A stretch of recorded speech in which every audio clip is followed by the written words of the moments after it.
Selamat pagi, Assalamualaikum warahmatullahi wabarakatuh. Om Swastiastu, Namo Buddhaya, Salam dan Safe. Perkenalkan, nama saya Maria Indriani Hewetiu, SE, MSc. Saya salah satu dosen pada Universitas Nusa Cendana, Fakultas Ekonomi dan Bisnis, Prodi Ekonomi Pembangunan. Pada kesempatan ini, saya akan menyampaikan penyusunan dokumen pernyataan diri dosen dalam unjuk kerja Tridharma Perguruan Tinggi yang disingkat dengan PDD UKT-PT pada bidang pengajaran. Pada PDD UKT-PT ini, saya akan menyampaikan mata kuliah Mikroekonomi Intermediate dengan bobot 3 SKS. Mata kuliah ini mempunyai kode EBPA 13320. Mata kuliah Mikro Intermediate ini merupakan mata kuliah wajib dari Prodi Ekonomi Pembangunan dan diampu oleh tim teaching yang terdiri dari 2 orang dosen. Saya akan menyampaikan rancangan pembelajaran dari mata kuliah Mikroekonomi Intermediate. Deskripsi dari mata kuliah yakni menjelaskan dan menafsirkan definisi ilmu ekonomi, menafsirkan dan menganalisis permasalahan pokok ekonomi yang dihadapi oleh pelaku ekonomi, prinsip dan kaidah mekanisme permintaan, mekanisme penawaran dan keseimbangan pasar, konsep elastisitas permintaan dan penawaran, konsep dan prinsip perilaku konsumen, konsep dan prinsip perilaku produsen, konsep biaya produksi, konsep pasar persaingan sempurna, konsep pasar monopoli, konsep dasar oligopoli dan monopolistik. Dalam mata kuliah Mikroekonomi Intermediate memiliki 3 CPL, yakni CPL yang pertama adalah mahasiswa mampu menguasai teori-teori dan teknik analisis berdasarkan indikator mikroekonomi. CPL yang kedua, mahasiswa mampu mengambil keputusan secara tepat dalam konteks penyelesaian masalah di bidang kebijakan mikro berdasarkan hasil analisis, informasi, dan data terkini.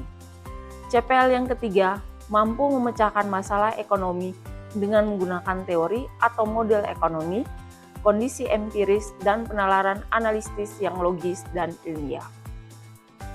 Kemudian, capaian pembelajaran mata kuliah yang diharapkan dari mata kuliah Mikroekonomi Intermediate terdiri dari CPMK yang pertama yakni mahasiswa mampu memahami dasar-dasar teori ekonomi mikro, jenis-jenis pasar, perilaku produsen, perilaku konsumen, dan kondisi pasar.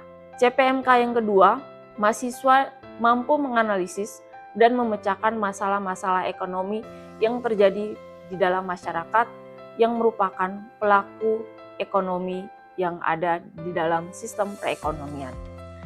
Berdasarkan CPL dan CPMK yang telah disusun di dalam RPS, maka akan dijabarkan pada materi pembelajaran dengan sebaran materi sebagai berikut. Yang pertama, pendahuluan yang terdiri dari gambaran umum mata kuliah dan konsep dasar dari ilmu ekonomi. Yang kedua, masalah-masalah ekonomi dan sistem perekonomian. Yang ketiga, mekanisme pasar permintaan. Yang keempat, mekanisme penawaran dan keseimbangan pasar. Yang kelima, konsep elastisitas permintaan dan penawaran. Yang keenam, teori perilaku konsumen. Yang ketujuh, teori perilaku produsen yang diwakili dengan teori produksi. Yang kedelapan adalah jenis-jenis pasar yang terdiri dari 4 jenis pasar, yakni pasar persaingan sempurna, pasar monopoli, pasar monopolistik, dan pasar oligopoli. Ada 3 jenis buku yang dijadikan sebagai buku referensi dalam mata kuliah Mikroekonomi Intermediate ini, yakni yang pertama buku Ekonomi Mikro dengan penulis Budiono, yang kedua Ekonomi buku 1 Mikro dengan penulis Parkin, dan buku Mikroekonomi penulis Robert Pindyck dan Daniel Ruberfeld. Di dalam mata kuliah Mikroekonomi Intermediate ini terdiri dari 4 indikator penilaian. Yang pertama adalah tugas terstruktur mandiri yang dilakukan oleh mahasiswa secara mandiri ataupun secara kelompok yang dinilai dengan poin 15%. Kemudian yang kedua adalah penilaian soft skill yang dilihat dari bagaimana mahasiswa melakukan interaksi dan keaktifannya di dalam kelas yang dinilai sebesar 25%. Kemudian ujian tengah semester sebesar 30% dan ujian akhir semester sebesar 30%. Model perkuliahan untuk mata kuliah mikroekonomi intermediate ini dilaksanakan secara langsung atau luring dan menggunakan daring juga selama 16 kali pertemuan, dengan setiap pertemuan memiliki durasi 3 kali 50 menit. Pertemuan tatap muka menggunakan metode pembelajaran blended learning dan pembelajaran dilakukan melalui ceramah dan interaksi dengan mahasiswa dalam bentuk diskusi mengenai studi kasus permasalahan ekonomi pada level pelaku ekonomi, yakni konsumen dan produsen, dengan tujuan membentuk kemampuan analisis dari mahasiswa, dan apabila diskusi belum selesai, akan dilanjutkan diskusi dengan menggunakan sistem e-learning dari Universitas Nusa Cendana yang disebut sebagai e-learning Si Adik Nona. Selanjutnya, saya akan menyampaikan proses belajar mengajar mata kuliah mikroekonomi intermediate dalam kelas dengan materi mekanisme permintaan. Baik, selamat pagi teman-teman semuanya. Selamat pagi, Bu. Oke, hari ini kita mata kuliah mikroekonomi intermediate. Kita akan mulai dengan membahas mekanisme permintaan. Setelah minggu lalunya kita mempelajari mengenai sistem perekonomian, kemudian masalah-masalah ekonomi yang terjadi di tengah masyarakat yang dilihat dari perspektif pelaku ekonomi, yakni produsen dan konsumen. Oke, sebelum memulai tentang mekanisme permintaan, kita awali dengan berdoa. Baik, silakan Devan.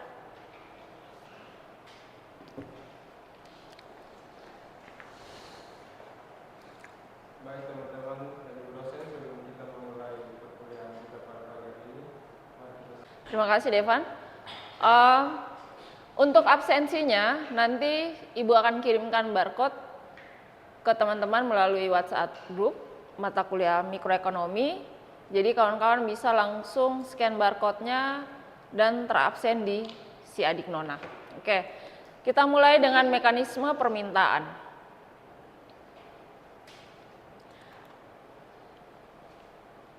Di dalam perekonomian kita belajar bahwa kalau kawan-kawan sudah belajar di pengantar ekonomi, cabang ilmu ekonomi itu dibagi menjadi dua bagian besar, yakni mikroekonomi dan makroekonomi.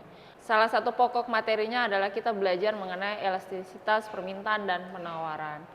Tetapi kita harus pahami dulu bagaimana tentang konsep permintaan dan penawaran. Dan hari ini kita belajar mengenai permintaan. Kalau kita berbicara mengenai permintaan, kita berbicara dari seginya siapa? Masyarakat itu siapa? Siapa pelakunya? Oke, kita belajar dari perspektifnya konsumen. Kalau konsumen ini aktivitasnya apa? Melakukan permintaan. Kalau aktivitasnya penawaran apa? Oke, disebut dengan produsen. Iya kan, produsen ya? Ya, harus semangat jawabnya. Jangan hanya bicaranya kumur-kumur. Oke, Claudia? Iya. Kemudian di dalam permintaan kita juga akan belajar mengenai pasar dan persaingan. Kalau kita berbicara mengenai permintaan, kita berbicara mengenai konsep schedule permintaan dan kurva permintaan. Jadi schedule permintaan itu merupakan daftar permintaan yang dilakukan oleh konsumen. Setelah di dalam ekonomi, barang dan jasa ini mempunyai beberapa kriteria. Yang pertama adalah barangnya harus bersifat barang ekonomi dan barang bebas. Siapa yang bisa mencontohkan perbedaan antara barang ekonomi dan barang bebas? Kalau barang ekonomi itu contohnya apa? Barang ekonomi. Ada yang bisa? Adek? Barang ekonomi? Misal contoh, Ade kesini Pakai motor? Pakai kendaraan? Pakai. Untuk sampai ke kampus dengan menggunakan motor, apa yang harus dibeli? Bensin. Berarti ada bensin, kita harus ada uang. Karena untuk beli bensin kan kita harus butuh uang kan? Nah, berarti barang ekonomi itu adalah barang yang ketika kita memperolehnya kita harus mengorbankan sejumlah uang. Nah, kalau barang bebas itu contohnya apa? Putra? Iya, betul sekali. Barang yang ketika kita mau memperolehnya kita tidak mengorbankan sejumlah uang. Contohnya seperti udara, apalagi? Sinar matahari. Oke. Kalau kalian biasanya stres, biasanya healing kemana? Kalau ke pantai cepat. Kemudian kita akan melihat bagaimana alur kegiatan dari ekonomi sederhana. Kalau kawan-kawan lihat, dimulai dari pasar barang dan jasa, kemudian ada rumah tangga, ada pasar faktor produksi, dan ada perusahaan. Di dalam pasar barang dan jasa itu perusahaan atau produsen menjual barang dan jasa, tidak hanya barangnya tetapi juga jasa. Kemudian rumah tangganya membeli. Dari rumah tangga dia membeli dan mengkonsumsi barang dan jasa, kemudian memiliki dan menjual faktor produksi. Jadi rumah tangga ini dia masuk di dalam pasar faktor produksi. Di dalam pasar faktor produksi ini rumah tangga menjual apa? Apa yang dia jual? Tenaga kerja, keahliannya. Kemudian apa lagi?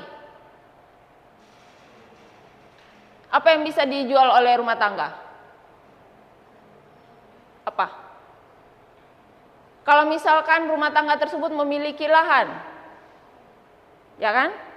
Berarti dia bisa menjual lahannya. Menjual lahannya ini ada dua pilihan, apakah dia menjual lalu melepas ataukah dia menjual dalam bentuk sewa. Nah, kemudian dari pasar faktor produksi ini dia memberikan masukan terhadap perusahaan di mana perusahaan menggunakan jasa-jasa yang ada di dalam pasar faktor produksi untuk memproduksi dan menjual barang dan jasa. Oke. Balas jasa dari pasar faktor produksi terhadap rumah tangga berupa pendapatan. Kemudian balas jasa dari perusahaan kepada faktor produksi adalah dalam bentuk upah sewa dan laba. Sedangkan kalau aktivitas ekonomi yang dilakukan dari rumah tangga ke pasar barang dan jasa yakni berupa permintaan dalam bentuk belanja. Kemudian dari pasar barang dan jasa mendapatkan hasil belanjanya itu berupa penerimaan untuk perusahaan. Oke. Di dalam permintaan terdiri dari kuantitas yang diminta, di mana jumlah barang yang ingin dan mampu dibeli oleh pembeli. Yang mempengaruhi permintaan individu itu yang pertama adalah harga. Kawan-kawan mungkin pada saat pengantar ilmu ekonomi atau pengantar ekonomi di semester awal, itu kawan-kawan sudah belajar mengenai hukum permintaan. Siapa yang bisa menjelaskan ulang mengenai bunyi dari hukum permintaan? Silakan Gestin. Hukum permintaan berbunyi jika harga suatu barang itu naik maka jumlah permintaan terhadap barang akan turun. Begitu sebaliknya jika harga suatu barang menurun maka permintaan akan barang tersebut menjadi meningkat. Oke, baik. Kalau kita berbicara mengenai permintaan, kita harus mendasarkan pada hukum permintaan yang berbunyi jika harganya naik, maka jumlah barang yang diminta akan turun.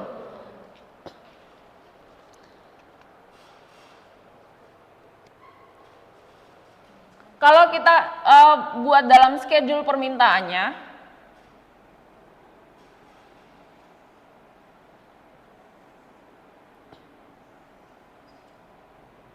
ini adalah P ini adalah price ya.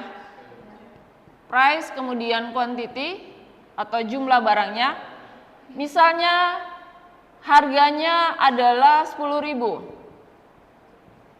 Kalau 10.000 kita membeli gorengannya dapat berapa? 10. Kalau harganya ini 10.000 dengan harga per price-nya 2.000 ya, 1.000. Sekarang gorengan berapa satu? 1.000. Kalau 1.000 maka jumlah yang diminta adalah sebanyak 20 misal. Tetapi kalau harganya naik menjadi 2.000, jumlah yang dibeli menjadi berapa? 10. Kalau harganya naik menjadi 3.000, 7. Nah, ini yang disebut sebagai schedule permintaan. Dari schedule permintaannya ini, kemudian kita menggambarnya dalam bentuk kurva. Jangan ragu-ragu menjawab, ya. Kita bentuk dalam kurva. Jadi vertikalnya itu adalah price, sedangkan horizontalnya adalah quantity atau key. Dari price-nya ini kita masukkan dalam titiknya 1.000, 2.000, 3.000.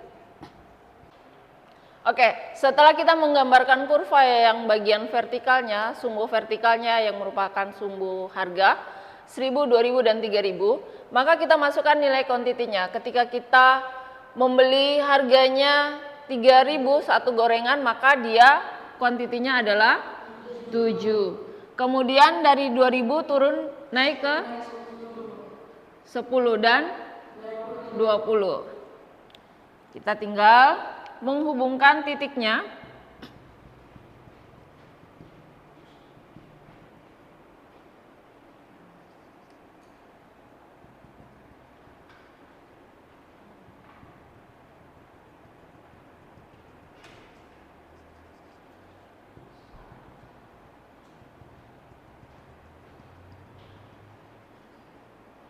Oke. Lalu kita tarik garis antara titik-titik yang berada di dalam kurva permintaan.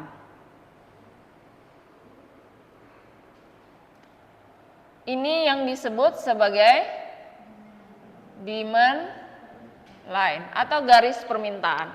Seperti yang ada di slide, berarti kita lihat ketika harganya P1, jumlah yang diminta adalah Q1.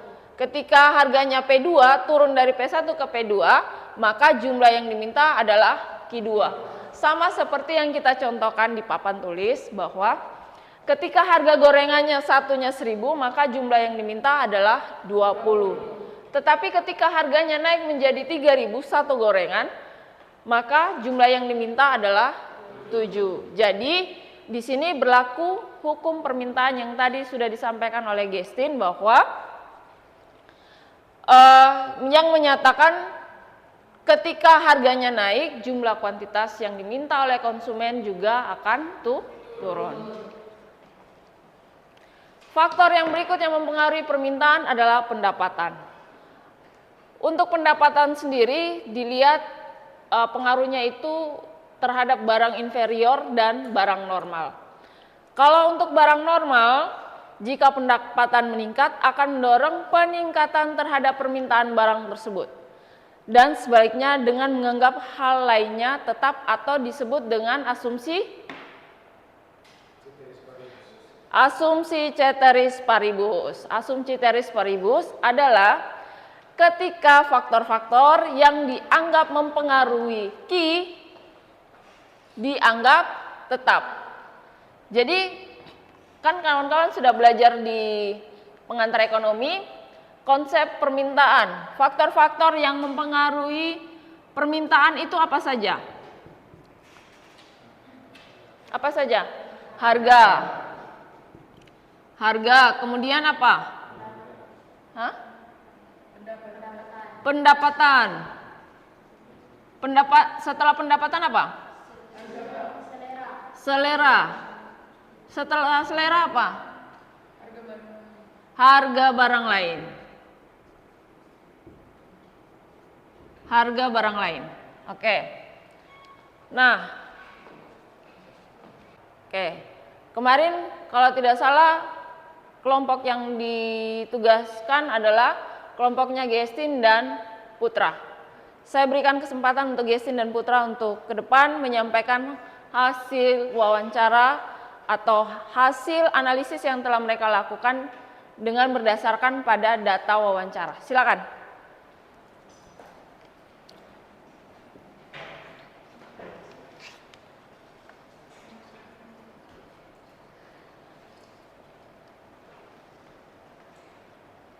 Selamat pagi Ibu dosen dan teman-teman semua. Selamat pagi.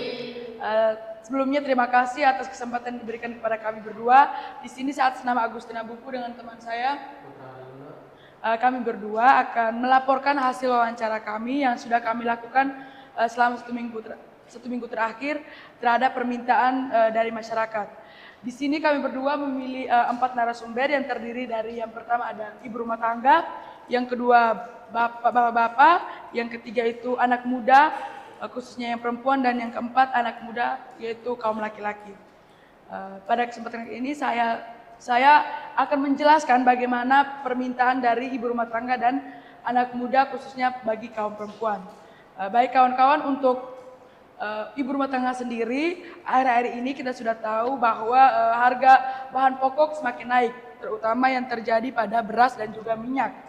Pada kesempatan kali ini saya mau mewawancarai ibu rumah tangga tentang permintaan terhadap minyak goreng. Sebelumnya harga minyak goreng itu terutama minyak goreng Bimoli itu berkisar dari harga 81.000 sampai dengan 90.000. Dan banyak ibu rumah tangga yang membelinya dalam jumlah 5 liter yang disimpan pada cerigen. Namun untuk sekarang karena harga minyak Bimolinya naik menjadi 140.000 per 5 liternya, maka ibu rumah tangga memilih untuk membeli minyak tersebut dalam bentuk kemasan plastik dengan harga 1 liter itu sebesar 13.000. Sedangkan untuk kaum muda, untuk yang perempuan, baru-baru ini banyak kaum muda, anak perempuan itu mereka membeli skincare. Salah satu skincare-nya itu adalah Scarlett. Baru-baru harga Scarlett itu turun Ibu karena akan ada ancaman akan diboikot karena ada permasalahan dari ownernya sendiri. Namun ketika ada permintaan dari owner sendiri, sehingga harga Scarlett kembali dengan harga normal Ibu. Sehingga permintaan dari anak muda untuk membeli Scarlett turun kembali Ibu, karena harganya semakin mahal. Oke. Seperti itu Ibu. Selanjutnya Putra. Mengenai permintaan dari anak muda laki-laki dan juga bapak. Yang pertama yaitu anak muda laki-laki. Di sini yang kita wawancarai bernama James. Kita tahu bahwa di zaman sekarang yang sudah serba teknologi ini anak-anak muda tidak lepas dari penggunaan gadget atau HP. Nah di sana penggunaan HP ini pasti membutuhkan kuota internet, sehingga teman yang bernama James ini dia lebih menggunakan internet dari operator Telkomsel. Yang kita tahu di mana bahwa biasa Telkomsel itu harganya sedikit mahal.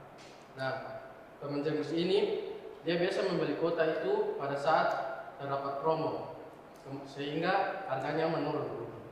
Jadi ketika promonya sudah habis, biasa dia membeli seharga 50.000, dia akan membeli kembali dengan harga 20.000. Jadi kemudian kalau harga naik itu dia akan menurunkan jumlah yang dibelinya.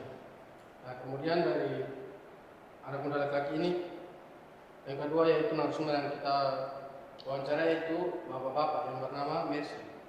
Di sini Bapak Mercy adalah seorang perokok. Nah sebelum itu Bapak Mercy ini bekerja sebagai seorang serabutan, di mana kita tahu bahwa pekerjaan serabutan itu pendapatannya tidak menentu dan pendapatannya kecil juga. Nah, dari rokok yang sehari-hari Bapak Mercy konsumsi ini yaitu rokok Sampurna, di mana pada tahun 2022 itu Bapak Mercy biasanya mengonsumsi rokok 2 bungkus, di mana pada per 1 bungkusnya itu masih berharga 25.000. Namun pada tahun ini di mana harga rokok mulai meningkat, Pak Penas mengurangi kuantitas rokok dengan membelinya satu bungkus saja dengan harga 35.000, atau dengan opsi yaitu Bapak Penas membeli dengan merek yang lain seperti rokok Saga yaitu dengan harga 21.000 per bungkus. Oke, baik. Jadi apa yang disampaikan oleh teman Putra dan Gestin menyampaikan bahwa jumlah permintaan dari barang tertentu dipengaruhi oleh harga barang itu sendiri. Oke, terima kasih untuk presentasinya, laporan dari Gestin dan Putra. Silakan duduk. Terima kasih, Bu. Ada pertanyaan dari kawan-kawan? Oke, baik kawan-kawan. Demikian hari ini mengenai materi permintaan, tapi kita masih ada lanjutan mengenai pergerakan dan pergeseran sepanjang kurva permintaan. Jadi nanti Ibu akan memberikan tugas lagi kawan-kawan untuk melakukan wawancara lagi, supaya kawan-kawan mengetahui dengan pasti bagaimana sih pergerakan dan pergeseran kurva sepanjang sepanjang permintaan. Nah, silakan seperti Gestin dan Putra tadi memilih beberapa responden dan dari tingkatan yang berbeda. Tadi kan ada ibu-ibu, kemudian anak-anak muda, dan perbedaan juga dari jenis kelamin antara perempuan dan laki-laki. Karena pada saat melakukan permintaan itu biasanya salah satu yang mempengaruhi itu adalah selera. Nah, selera antara laki-laki dan perempuan itu pasti akan berbeda. Jadi silakan kawan-kawan melakukan wawancara mengenai pergeseran kurva dan permintaan, dilihat dari aspek selera antara laki-laki dan perempuan. Sampai di sini ada pertanyaan? Jelas semua? Oke, baik. Kalau sudah jelas semua, saya mengucapkan terima kasih dan kita ketemu di hari Rabu minggu depan. Terima kasih dan selamat pagi. Selamat pagi, Ibu. Terima kasih, Ibu. Terima kasih banyak semuanya.